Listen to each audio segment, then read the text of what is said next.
이번 시간에는 법률행위의 종류에 대해서 좀 살펴볼 건데요. 법률행위라고 하면 의사표시로 되어 있다라고 했잖아요. 그래서 의사표시가 몇 개냐에 따라서 단독행위와 또 이제 계약,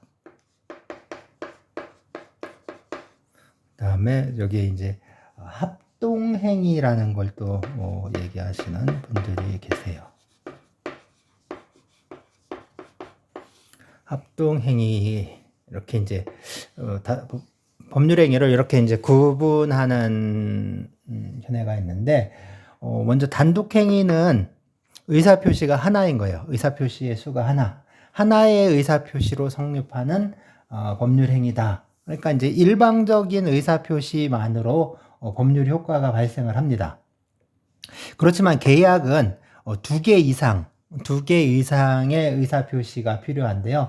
2개 이상이면 되니까 2개, 3개, 4개, 100개, 1000개, 10,000개 상관없어요. 그렇지만 이 계약에서 의사표시는 그게 몇 개가 있든 간에 그게 보면 두 가지 종류의 의사표시가 되는데, 하나는 청약의 의사표시, 그러니까 시간적으로 앞서 있는 의사표시를 청약의 의사표시라고 하고, 그 다음에 거기에 뒤따르는 승낙의 의사표시.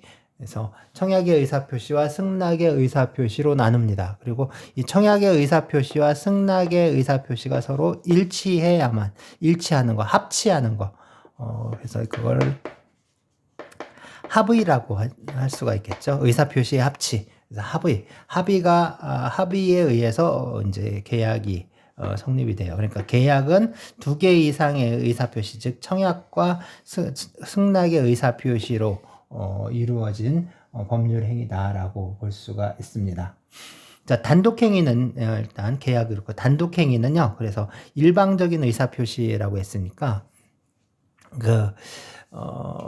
이제 하나의 의사표시만으로 법률 효과가 발생하는데, 이 단독행위는 단독행위의 의사표시에 상대방이 있느냐 없느냐에 따라서 그죠? 상대방 있는 의사표시와 상대방이 없는 의사표시, 이렇게 나눕니다. 상대방 있는 의사표시, 상대방 없는 의사표시.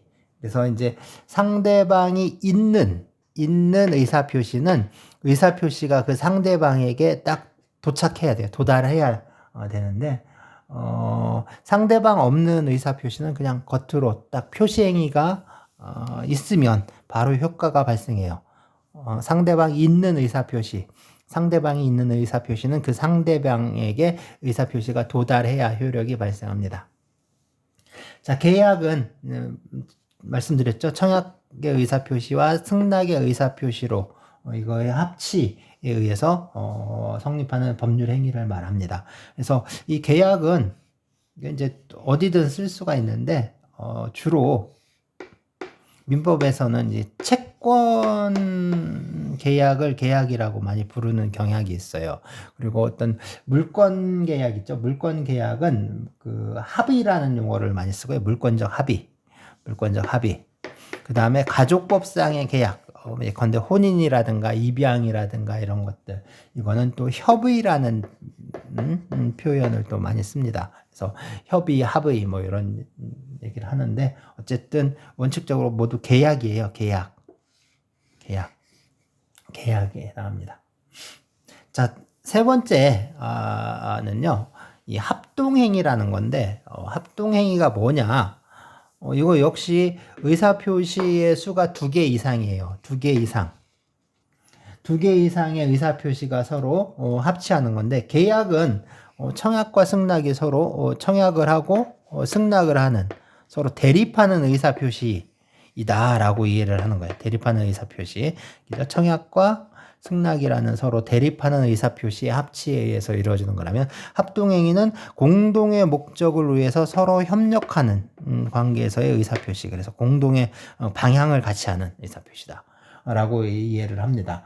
그래서 이제 이 합동행위의 개념을 인정한, 합동행위를 법률행위의 한 유형으로 이해하는 사람들은, 법률행위는 의사표시의 수, 몇 개냐? 수와 의사표시의 수와 방향에 따라 의사표시의 방향에 따라 단독행위, 계약, 합동행위가 있다라고 얘기를 합니다.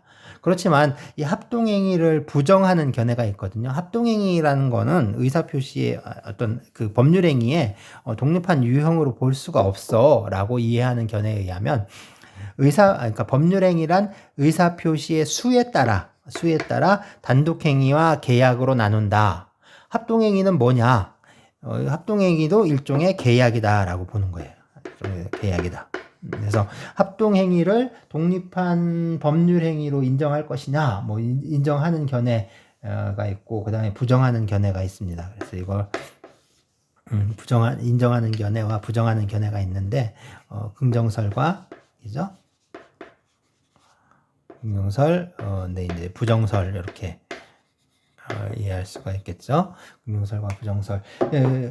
예, 긍정설의 경우에는 뭐 이제 서로 협력하는 관계. 그래서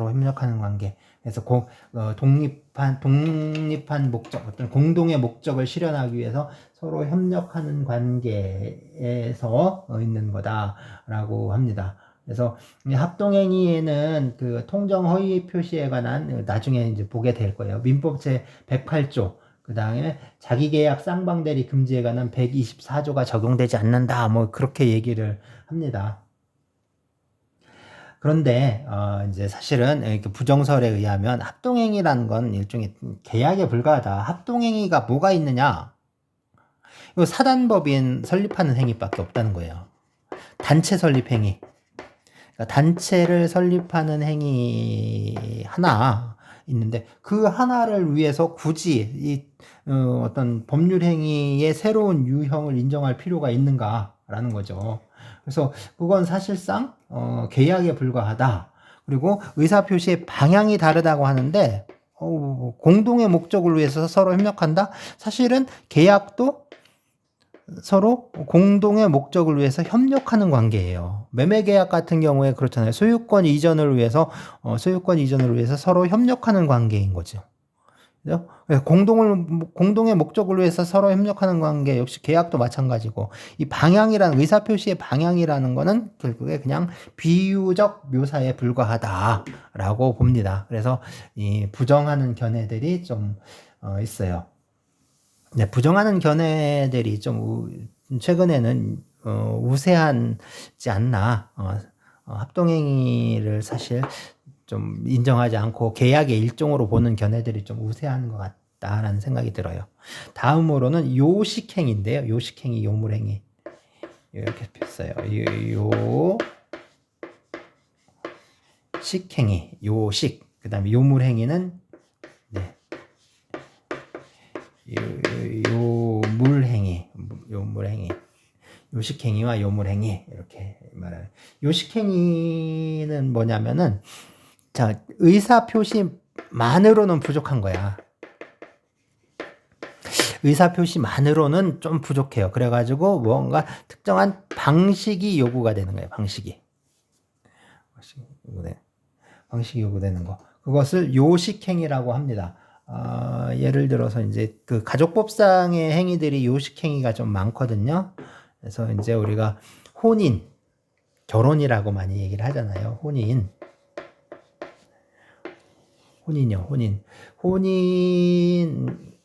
역시 계약입니다. 그 성질은 계약이에요. 혼인은 역시 계약이에요. 그러니까 계약이기 때문에 청약과 승낙이 필요해요. 청약과 승낙의 의사표시가 필요합니다. 그래가지고 결혼할 때 프로포즈를 하느냐 뭐 이런 얘기들이 있죠. 그러니까 이게 프로포즈를 하고 거기에 대해 승낙을 하고 그런 거하고 상관없어요. 그러니까 뭐랄까 우리가 일상에서 하는 그러한 어떤 뭐 프로포즈라든가 이런 것을 말하는 게 아니에요. 이건 혼인의 의사에 대한 그 표시, 먼저 혼인의 의사를 표시하고 거기에 대해서 승낙하는 의사 표시를 말하는 거지. 무슨 이제 무릎 꿇고 신랑이 무릎 꿇고 이제 그 결혼 반지를 꺼내가지고 끼워주면서 나랑 결혼해 줄래? 뭐 이러는 그런 거하고는 전혀 상관없는 거야, 이거. 예. 그런 거하고 상관없고 그냥 혼인의 의사를 표시하는 것. 그리고 그 혼인의 의사 거기에 대해서 청약에 대해서 승낙하는 것을 말합니다. 이 혼인의 그러니까 청약과 승낙에 의해서 혼인의 의사가 이제 서로 합치가 되는 거죠. 의사의 합치가 있는 거예요. 여기서 씁시다. 그래서 합의가 있어요. 합의. 혼인의 의사. 그래서 합의가 있어요. 합의가 이루어졌어요. 근데 이것만으로는 뭔가 부족하다는 거예요. 뭔가 하나를 더 해야 돼요. 그게 바로 뭐냐면 혼인 신고예요. 가족관계 등록법에 의해서 혼인 신고를 해야 바로 혼인으로 인정이 돼요. 혼인으로 인정돼요. 그런데 그 세상에 보면은 그냥 혼인에 대한 합의는 있어요. 서로 혼인할 의사는 있는데 그렇죠? 혼인 신고를 안 하고 사는 사람들이 있어요. 그러니까 이제 혼인 신고를 안 했으니까 이 사람들은 그러니까 혼인 계약이 완전히 이루어지진 않은 거예요. 왜냐하면 이런 혼인 신고라는 방식이 필요한데 그 방식을 따르지 않았으니까 이 사람들은 정식으로 혼인한 사이는 아니다라고 이렇게 볼 수가 있는데 그렇지만 사실 이런 사람들도 우리가 이제 법적으로 보호할 필요가 있잖아요. 이 사람들도 당연히 혼인의 의사가 있기 때문에 그 혼인관계를 유지할 의사가 있기 때문에 이걸 법적으로 보호할 필요가 있는 거야. 그래서 뭐예요? 이 사람 이런 거를 사실혼이라는 제도를 만들었어요. 사실혼이라는 제도를 만들어서 이런 사람들도 어떤 이제 그 혼인 계약이 이루어진 사람들에 비추어서 이제 그 비례해서 보호를 해주는 거죠. 그래서 이제 사실혼 제도예요. 그리고 이 사실혼 제도가 창설이 되면서 이게 만들어지니까 이거는 뭐예요? 이게 법률혼으로 이제 규정이 되는 거죠. 그러니까 뭐냐면 법률혼이 있고 사실혼이 생겨난 게 아니라 혼인은 원래 이것만 말했어요. 이거를 말하는 거고. 근데 이제 사실혼 제도가 만들어지면서 그 본래적인 그 혼인 신고까지 맞춰진 이거를 법률혼이라고 규정을 하게 된 겁니다. 자, 이해가 되시죠? 이렇게 이제 된 거예요. 자, 그러면 혼인에 대한 합의가 없이 혼인 신고만 하는 경우도 있어요. 이런 경우도 있어요. 어떨까요? 이런 거. 자, 혼인에 대한 합의 서로 결혼할 의사가 전혀 없어. 근데 혼인 신고만 했어. 이건 당연히 무효예요. 보통 이거 위장 결혼이라고 많이 하죠. 위장 결혼.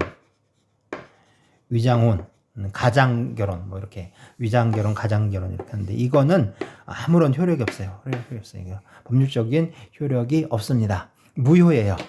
인정하지 않아요. 혼인의 효력이 발생하지 않아요. 이건 그냥 무효입니다. 근데 이제 혼인에 대한 합의가 없잖아요. 합의가 없는데 혼인 신고를 먼저 했어요. 근데 둘이 갑자기 좋아진 거야. 그래가지고 둘이 이제 결혼을 하면 좋겠다라는 생각을 한 거야. 갑자기 이게 생겼어요. 이게 생겼으면 바로 이건 뭐가 되냐면 이렇게 그냥 쭉 혼인이 돼요. 이게 생기면 혼인이 되는 거야. 이게 생기면 그 반대도 있거든요. 이혼할 생각 없이 이혼 신고만 하는 사람들 있잖아요. 이혼할 생각 없이 이혼 신고만 하는 경우 법원에 가서 이제 이혼 딱 이제 형식적으로 이혼 신고만 한 경우 역시 이혼의 효력이 발생하지 않아요. 그런데 떨어져 살다 보니까 그냥 떨어져 사는 게 좋아. 이혼하는 게 좋은 것 같아. 그러면은 이혼의 효력이 발생하는 거야. 이게 생겨나면 이게 이제 그 마음 속에 혼인할 생각, 뭐 이혼할 생각 이게 생겨나면 실제로 효과가 발생해요. 그럼 언제부터? 이게 생겼을 때? 아니라 이게 생겼을 때부터 그냥으로 봐요. 그래서 혼인의 의사가 생겨나면 혼인 이렇게 봅니다. 근데 반대로 이런 경우도 있을 수 있잖아요. 아니 이제 이런 경우 혼인의 의사가 없어요. 혼인신고도 안 했어요. 이건 뭘까요? 혼인신고도 안 하고 혼인의 의사도 없고 이거는 아무것도 아니에요.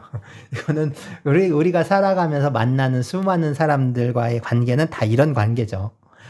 서로 혼인할 의사도 없고 혼인신고도 안 돼 있는 그런 관계를 말해요. 자, 이게 바로 이제 그 혼인신고가 필요하다라고 했잖아요. 이게 바로 요식행위예요. 요식행위. 요식계약, 요식행위.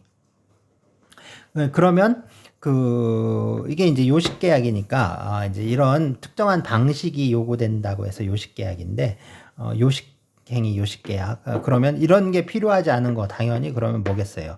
그거는 요식행위, 불요식행위.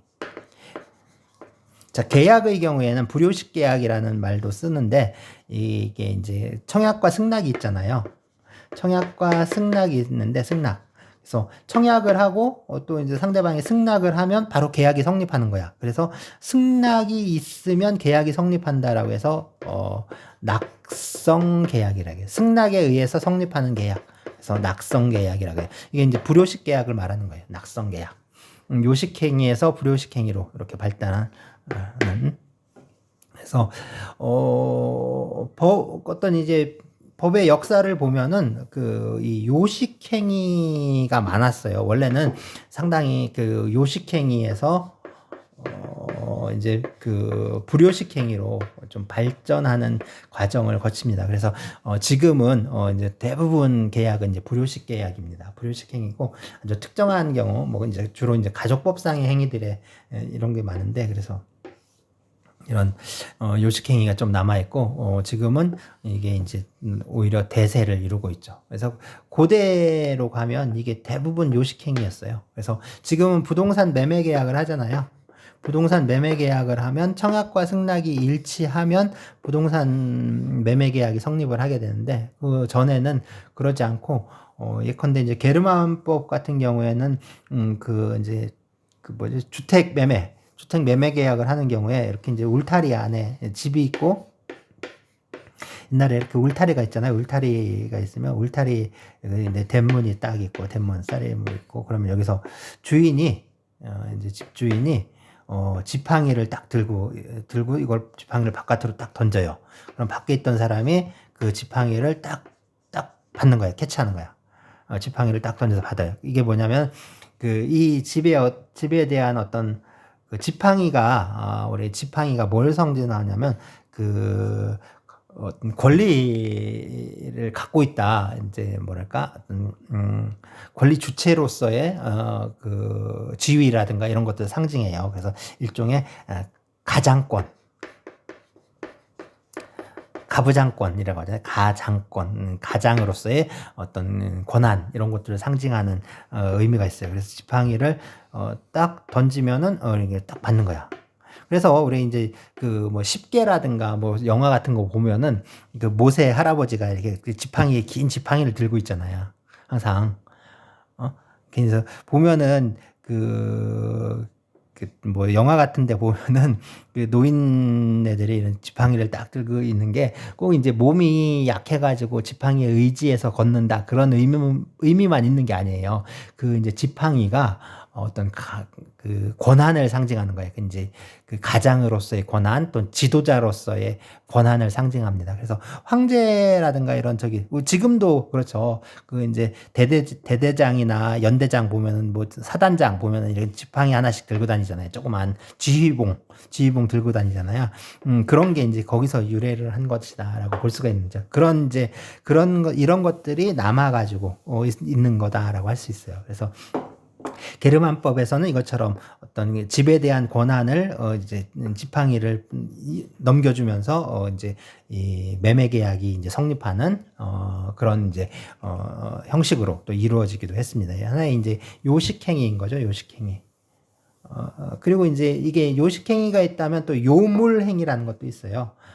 계약이 성립하기 위해서 또는 이제 법률행위가 성립하기 위해서 어떤 물적인 뭐랄까 그런 게 필요한 물적인 존재가 필요한 것들 그걸 요물행위라고 합니다. 그래서 어떤 특정한 물건을 어떤 급부를 준다거나 하는 무언가가 이제 어떤 물적인 것이 필요한 경우 계약이 성립하는데 물적인 게 필요한 경우 그런 것들을 요물행위라고 합니다. 요물행위 뭐 있을까요? 택배, 그죠? 소포, 택배 보내는 거.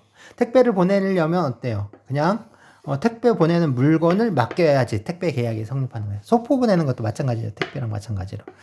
우체국 가서 우편물을 보내려면 그 우편물을 그 우체국에 줘야지 이게 이제 보내주잖아요. 그러니까 이게 뭐냐면 등기 우편이라든가 일반 우편이라든가 그런 거 다 이렇게 하나의 이제 요물행위라고 이해를 할 수 있습니다. 그래서 그 옛날에는 대표적인 요물행위가 뭐가 있었냐면 은행이 예금 계약, 저축 계약, 예금 저축 계약하는 거. 그래서 은행과 이제 고객 사이에 그 예금에 대해서 서로 계약을 하는 경우에는 반드시 고객은 뭐냐면 못해도 10원이든 10원 한 장이라도 줘야 돼요, 돈을.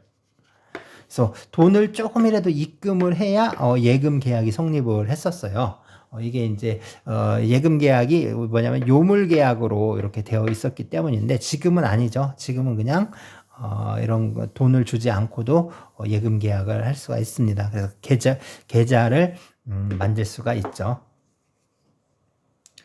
자, 다음으로 우리가 또 이제 뭔데 이제 법률행위가 이제 무엇을 목적으로 하느냐에 따라서 이제 채권행위, 물권행위, 또 준물권행위, 채권행위, 물권행위, 준물권행위 이렇게 나눕니다. 자, 요거는 좀 주의 깊게 들으셔야 되는데 채권행위는 채권 관계를 발생시키는 걸 목적으로 해요. 채권 관계의 발생을 목적으로 해요. 채권 관계의 발생을 목적으로 해요. 그러니까 채권 행위가 있으면 당사자 사이에는 어떤 채권 관계가 발생해요. 그래서 채권자와 채무자 사이가 되는 거야. 그러니까 이제 채권자와 채무자가 되기 위해서 하는 그런 거예요. 그러니까 일종의 모든 채권 계약은 다 이래요. 채권 관계가 발생하기 위해서. 즉 매매 계약을 하면 자, 채권 계약이에요. 매매 계약을 하면 둘 사이 매도인과 매수인 사이에는 일종의 그 매매 계약 관계라는 채권 관계가 성립을 해요. 채권 관계가 성립을 해요. 자, 이게 채권 행위예요. 채권 행위. 그런데 물권 행위는 뭐냐? 물권 행위는 물권의 변동을 목적으로 하는 행위예요. 물권 변동을 목적으로 해요. 그래서 매매 계약을 하잖아요. 매매 계약을 하면 그러니까 그 소유권 변경으로 해서 매매 계약을 하면 매매 계약이 이루어지면 소유권이 변경되는 거야. 바로 소유권이 변경돼.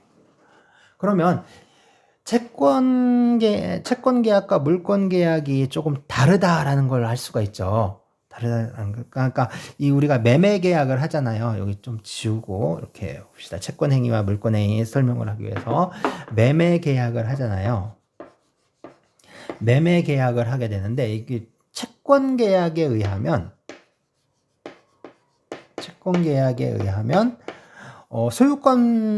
소유권이 변경되지 않아요. 그냥 단지 매도인과 매매인 사이에 어떤지 채권 관계, 매매 계약 관계가 발생해요. 채권 관계. 그래서 두 사람은 매도인, 매수인으로서 채권자, 채무자의 관계에 있게 됩니다.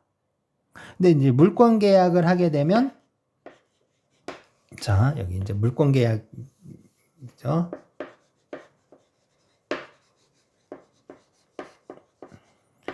물권 계약을 하게 되면 바로 소유권이 변경돼요.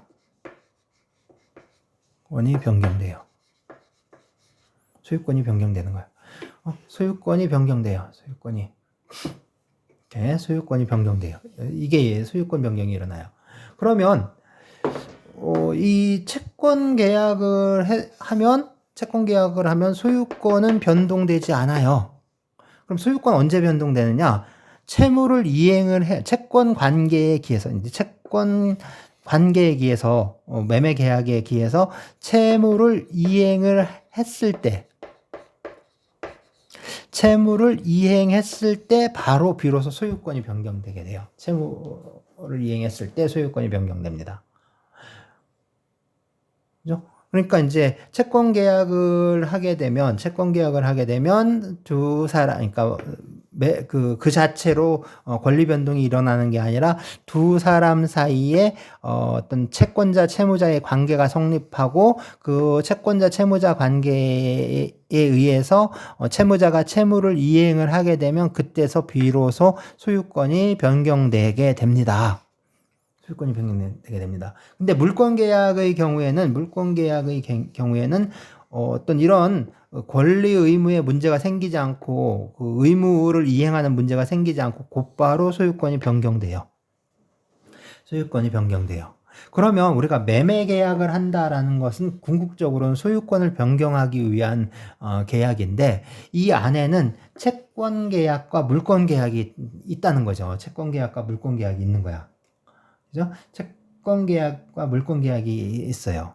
그러면 문제는 이게 도대체 우리가 이제 매매 계약은 보통 이제 채권 계약으로 보거든요. 그럼 물권 계약은 어디 있느냐가 문제가 되는 거죠. 이게 물권 행위, 물권 계약, 물권 행위 도대체 어디 있느냐 하는 문제가 생겨요. 그래서 일단 물권 행위의 문제는 권리 변동이 반드시 일어나야 되고 이행이라는 문제가 생기면 안 돼요. 권리 변동이 바로 일어나야 돼. 권리 변동이. 물권 행위가 있으면 권리 변동이 바로 일어나야 돼. 그리고 이행이라는 문제가 생기면 안 돼. 이행의 문제가 나오면 안 돼. 이게 특징이야. 이게 특징. 물권 계약이. 그러면 매매 계약을 해서 소유권이 변경되는 보통 이제 매매 계약을 해요. 계약을 하고 이제 계약금을 주고 계약을 할 때 계약금을 주고 그리고 좀 이따 중도금 주고 마지막에 잔금 주고 등기 이전 서류 주면서 이게 이제 나중에 일어나요. 그러니까 시간적으로 굉장히 긴 텀을 갖고 이렇게 이제 계약이 체결된 이후로 소유권이 변경되는 데까지 이렇게 이런 그 시간적이 필요하거든요. 그러면 도대체 매매 계약은 어디에 있냐? 물권 계약은 여기 어디에 있냐는 거지. 소유권이 변경되는 이 시점에 물권 계약이 있는 건지 아니면 계약을 체결하는 이 시점에 물권 계약이 있는 건지 도대체 어디쯤에 있는지 이게 이제 헷갈리는 거죠. 이게 사실 물권 행위의 문제인데 이게 좀 난해한 문제입니다. 난해한 문제. 그래서 우리 이제 물권법을 하게 된다면 요 얘기를 나중에 좀 할 필요가 있는 것 같아요. 어쨌든 요거는 뭐 민법 총칙이라든가 아니면은 그 채권법에서는 크게 다루지 않는 내용이거든요. 그래서 이제 물권 행위라는 아주 중요한 개념으로 이렇게 설명을 하고 있어요. 그래서 최근에는 이 물권 행위가 우리 민법에 물권 행위는 필요하지 않다. 이걸 지워버리자라는 견해까지 주장되고 있을 정도니까 뭐 이제 좀 그런 적이에요. 일단 법률 행위의 개념에서 그런 게 있구나 정도만 좀 알아두면 될 것 같아요. 그래서 어떤 채권 행위라는 게 있어요. 채권 행위라는 거는 채권 관계를 발생시키는 것을 목적으로 합니다. 그러니까 결국에는 바로 이러한 어떤 권리 변동, 소유권이 변동하는 이런 권리 변동은 일어나지 않아요.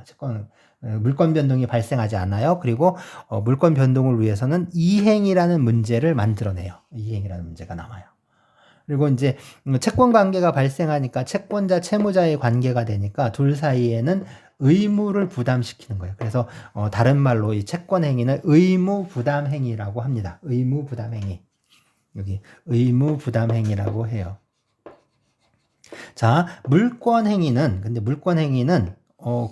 채권 행위와 다르게 물권 행위가 있으면 바로 물권 변동이 일어나요. 그러니까 권리 변동이 일어납니다. 그리고 이행의 문제가 생기질 않아요. 이행의 문제가 생기질 않아요. 바로 그러니까 계약에 의해서 또는 그 행위에 의해서 바로 권리 변동이 일어나니까 이거는 뭐라고 하면 되냐면 처분 행위라고 해요. 그죠? 내 소유권을 상대방에게 딱 넘겨주면서 이제 권리를 처분하는 거죠. 처분행위라고 해요. 처분행위. 자, 그럼 준물권 행위는 뭐냐? 지금 말한 거는 물권, 소유권, 뭐 이런 것이잖아요. 준물권 행위는 물권에 준하는 것.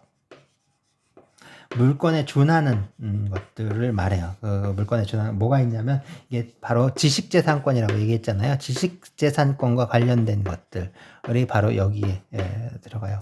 처분행위, 지식재산권과 관련된 거 했어요. 자, 두 개의 차이, 이 두 개의 차이는 꼭 좀 분간을 할 수가 있어야 됩니다. 어쨌든 둘 다 뭐 채권행위, 물권행위, 준물권행위 다 의사 표시로 구성되어 있고요. 단독 행위와 계약으로 뭐 이렇게 나눕니다. 그래서 이 물권 행위에 대해서는 너무 자세하게 이해하려고 하면 오히려 더 골치 아프니까요. 그냥 그 이 정도 선에서 이해를 하는 게 좋을 것 같아요. 자, 지금 본 것처럼 매매 계약을 하면서 보면 그 속에는 어떤 채권 계약과 또 물권 계약이 어딘지 모르겠지만 있었잖아요. 그러니까 분명히 이거는 하나야. 우리 보통 할 때 실제로는 하나의 행위를 해요. 근데 그 행위 안에는 성질을 달리하는 두 개의 성질이 있는 경우, 이런 경우들이 있어요. 이런 경우들이. 그러니까 어떤 그 법률 행위를 하는데 실제로 하나의 행위로서 이루어지지만 그 안에 보면 두 개의 행위가 있는 경우가 있어요. 그러니까 두 개를 이제 한꺼번에 하는 거지, 한꺼번에. 그래서 그 앞에 있는 것을 뭐라고 하냐면, 앞에 있는 거, 그죠? 선행행위라고 해요. 선행. 뒤에 있는 거는 그러면 후행이라고 하면 돼요. 선행행위와 후행행위. 그죠? 선행행위와 후행행위라고 할 수가 있어요. 두 개는 지금 거의 달라붙어 있어. 거의 여기 딱 달라붙어 있어. 그래서 달라붙어 있어. 사실상 바깥에서 보면 다른 사람이 보면 마치 하나로 보여. 하나로. 자, 그런데 문제는 뭐냐면 이게 무효가 되는 경우가 있어요. 이게 앞에 게 무효. 이게 무효가 되었을 때 그럼 이거는 어떻게 되느냐는 거예요. 이게 어떻게 되느냐. 앞에 있는 게 무효가 되면 뒤에 건 어떻게 될까? 그죠? 그러면 이 두 가지죠. 하나는 무효다. 이것도 무효가 된다. 아니야. 그냥 바로 이게 무효라고 해서 곧바로 무효가 되는 게 아니라 이거는 그냥 일단 유효해. 무효로 만드는 무언가 특별한 조치가 다른 뭔가 무효로 만드는 그런 게 필요해. 라고 할 수도 있죠. 그래서 이게 무효냐 유효냐 이렇게 결정될 수 있는데, 그래서 앞에 있는 선행행위에서 발생한 어떤 특별한 영향이 곧바로 그 뒤따르는 후행행위에도 영향을 미치는가? 그러니까 무효, 취소, 뭐 이런 것들이 바로 여기에도 영향을 미치는가? 근데 이 영향을 미치는 거를 바로 인이라고 해요. 인.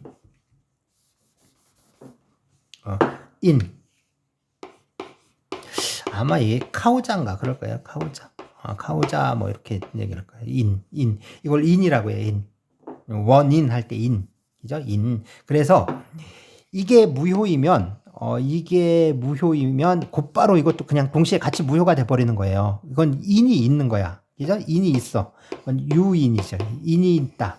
그래서 인이 있는 이 행위, 그러니까 선행행위가 무효가 됐을 때 그 뒤따르는 후행행위도 곧바로 무효가 되는 행위, 그걸 유인행위라고 해요. 유인. 근데 이게 무효가 됐다라고 해서 이것도 무효가 되는 건 아니에요. 이건 또 무효가 되는 건 아니야. 이거는 아직 그냥 처음에 이제 이게 무효가 되더라도 이거는 그냥 효력이 있어요. 이건 효력이 있어. 그럼 이거를 무효로 만들려면 뭔가 다른 조치가 필요한 거야. 그거는 인이 없는 거죠. 그래서 이런 거는 그러니까 무인행위라고 해요. 무인.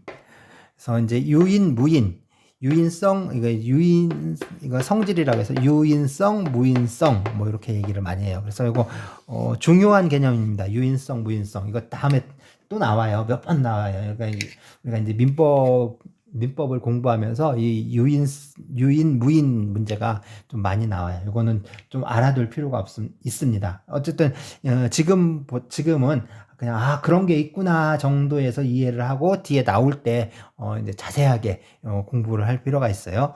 그래서 법률 행위는 이렇게 유인 행위와 무인 행위 이런 것들이 있습니다. 자, 그 다음에 뭐 다른 좀 것들이 좀 있는데요. 뭐 이제 그래서 뭐 나눈다면 생전 행위, 그러니까 그 다음에 사후 행위. 그래서 생전행위, 사후행위 하니까 생거진천, 사후용인 뭐 이런 거 있는데, 그죠? 생거진천, 사후,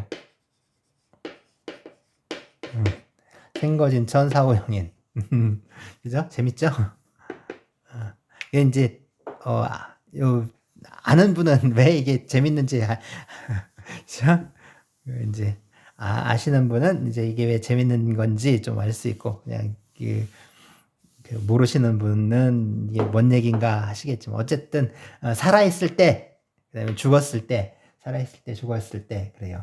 그래서 그냥 생전행위는 뭐냐면 보통 우리가 하는 계약이야. 계약을 하면 계약의 효력이 바로 발생하잖아요. 근데 사후행위는 뭐냐면 계약을 했는데 이 계약의 효력이 죽어야지 발생하는 경우가 있어요. 그걸 사후행위라고 해요. 대표적인 게 사인증여예요. 사인증여. 뭐 유증도 마찬가지인가? 사인증여. 사인증여 이런 거예요. 그래서 사인증여는 증여 계약을 해요. 살아있을 때 하겠죠. 증여 계약을 해요. 그럼 증여자가 죽으면 그 사망한 이후에 증여의 효력이 발생해요. 이게 이제 사인증여예요. 보통 이제 증여를 하게 되면 증여 계약을 하면 이것도 이제 낙성 계약, 불효식 계약이니까 계약에 의해서 바로 효력이 발생해요. 계약에 의해서 계약이 성립하면서 효력이 발생한다고. 그런데 이제 사인 증여는 사망을 해야 이제 증여의 효력이 발생을 하는 거예요. 그다음에 이제 유상행위와 무상행위 있어요. 유상행위, 무상행위. 유상, 무상. 아주 좀 오래된 개그인데 유상, 무상. 자, 유상, 상. 보통 이제 대가라는 의미로 이렇게 이해합니다. 우리 대가. 전에는 이렇게 썼어요. 대가. 근데 이제 이게 이제 표준어 맞춤법이 바뀌면서 대가를 이렇게 써요. 근데 이제 발음할 때는 꼭 이제 대가라고 이렇게 발음하자. 대가. 그죠? 그걸 이제 상이라고 해요. 그래서 대가가 있느냐, 대가가 없느냐 하는 거예요. 그래서 유상행위, 무상행위. 그래서 이제 예를 들어서 이제 매매 계약을 하잖아요. 매매 계약을 하면 파는 사람, 매도인, 사는 사람, 매수인 있어요. 그럼 매도인은 예컨대 이제 파는 물건을 줘야 돼요. 그거에 대한 대가로 매수인은 대금을 지급해야 돼요. 대금. 그죠? 그래서 보면은 이 사람 매도인은 대금을 받을 권리가 있어요. 매수인은 물건을 넘겨받을 권리가 있어요. 반대로 말하면 매도인은 물건을 넘겨줄 의무가 있어요. 그죠? 매수인은요. 대금을 지급할 의무가 있어요. 그러니까 양쪽 다 의무를 부담하고 있죠. 그래서 이런 것들을 쌍무계약이라고 해요. 쌍무계약. 둘 다 이제 의무가 있다는 거예요. 쌍무계약. 그러면 이제 둘 다 의무가 있고, 그 다음에 뭐예요? 대가가 지급되니까 이게 유상이라고 해요. 근데 이게 이제 매매 계약의 경우는 그런데 증여 계약, 증여는 이제 증여자가 이제 그냥 주는 거예요. 받는 사람을 수중자라고 해요. 수중자. 자, 물건을 줘요. 그냥 공짜로 주는 거야. 그러니까 대가가 없는 거지, 이건. 이거 주기만 해야 돼. 그러면은 보세요. 증여자는 의무만 있고 수증자는 권리만 있어요. 그죠? 수증자의 의무는 없어. 이거 주니까 감사하게 받아야 된다. 감사하게 받을 의무 뭐 그런 건 없는 거지. 그래서 주면 그냥 받으면 돼요. 그래서 의무가 한쪽에만 있잖아요. 한쪽에만 있으니까 이런 거는 보통 편무계약이라고 해요. 한쪽에만 의무가 있다. 그래서 편무계약, 이제 한쪽에 치우쳐 있는 거지. 그래서 편무계약이라고 하고 또 대가가 없으니까 무상행위, 무상계약이라고 합니다. 이것처럼 유상행위와 뭐 무상행위 이렇게 나눌 수가 있고요. 그 다음에 어떤 독립한 행위와 독립행위, 그 다음에 뭐 보조행위, 뭐 이런 거 있어요. 그래서 뭐 이제 이런 것도 있고 독립행위, 보조행위, 그 다음에 주된 행위, 그 다음에 어떤 부수적인 종된 행위, 그죠? 그러니까 주가 된 거, 종이 된 거, 주인과 노비 뭐 이런 거죠. 주인마님. 왕보다 높은 게 주인이에요. 그죠? 왕보다 높은 게 주인이야. 왜? 왕이잖아. 왕 위에 점을 하나 더 찍잖아요. 그죠? 이 점이 원래 이제 하느님 신 이제 이 세상을 주재하는 그래서 주는 왕보다 더 힘이 세요. 아니 진짜 한자 뜻이 그래. 이게 주인이야. 그 다음에 종이라고 하잖아요. 종속된. 그래서 이건 노비 뭐 이런 주종 관계, 그래서 행위도 이렇게 주된 행위가 있고 중심이 되는 걸 말하죠. 중심이 되는 행위. 그 다음에 거기에 부속된 어떤 부차적인 종된 행위 이렇게 나눌 수가 있습니다.